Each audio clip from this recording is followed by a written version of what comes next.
Hi, I'm Phil. Welcome to Rovin's Den. Doing a video last minute here, unexpected, but you probably have seen the news. If not, Ozzy Osbourne has died. Very sad to just find out that information on my way home from work.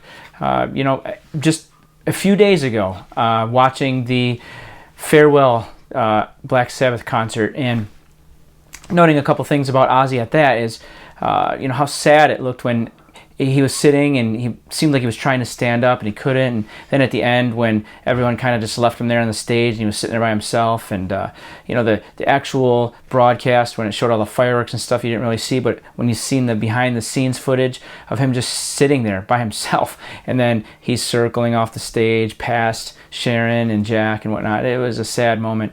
But I just think it's so interesting that they had this farewell tour and then a farewell concert rather, and then he's gone himself. And it reminded me of this album here.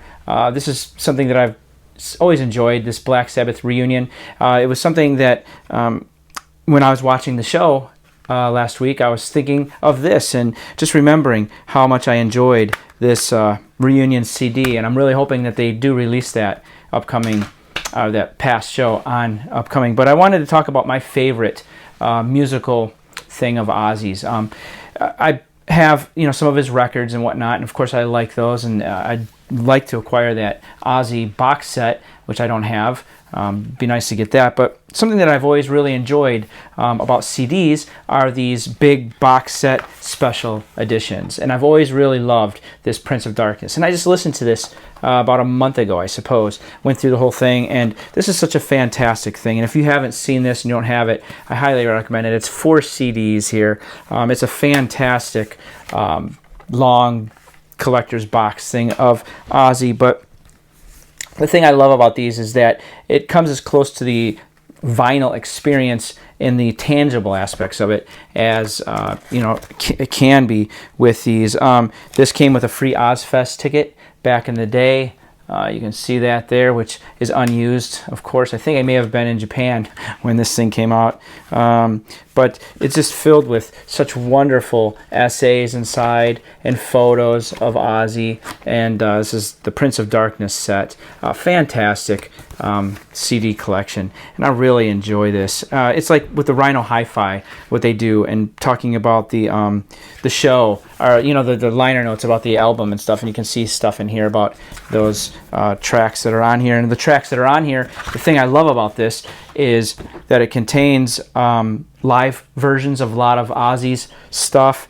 On disc 1, it's basically a best of with some live music scattered throughout there. Disc 2 is kind of more of the same. Really great with like Perry Mason live and stuff, is really cool. But it's disc 3 and 4 that I really love. Disc 3 is the B-sides, basically. You've got Ozzy with Zach and Randy and Geezer Butler doing Purple Haze. You've got Pictures of a Matchstick Men with Ozzy and Typo Negative, if you remember that song from back in the 90s maybe. Then you've got Born to Be Wild with Ozzy and Miss Piggy. That's an awesome one there. Nowhere to Run with Ozzy and Crystal Method and DMX. Great one. Psycho Man with Ozzy and Black Sabbath, although that's Black Sabbath, isn't it? But hey.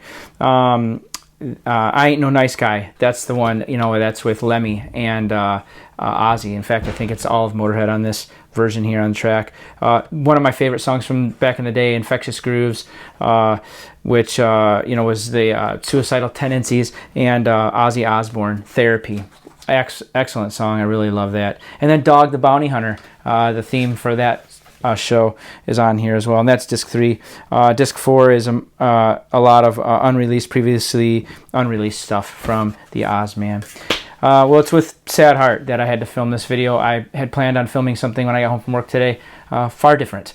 You can see a lot of the shorts that I've been doing. That's because I was in Japan and acquired enormous collection, and I have been posting nuggets of what I brought back and trying to clean them and listen to them all while I've been here as well, and finding some absolute gems, and then listening to some that I realized there's better pressings out there of, but it's what it is, right? The thing I love about the Japanese ones, by the way, and this is for another time, but I love the liner notes that they would put in all those Japanese records. Anyways, yeah, Ozzy, you'll be missed, man. I fond memories of all the times throughout my years that I've seen you in concert. Yeah, truly a gem. Your book, I was trying to look all over the house for it, and I think it's still in one of the boxes that I haven't unpacked from when we moved. I can't find it, but that book was awesome if you haven't read it. But this one's for you, Ozzy. And much like you said, I'm hoping I'll see you on the other side. Thanks for watching.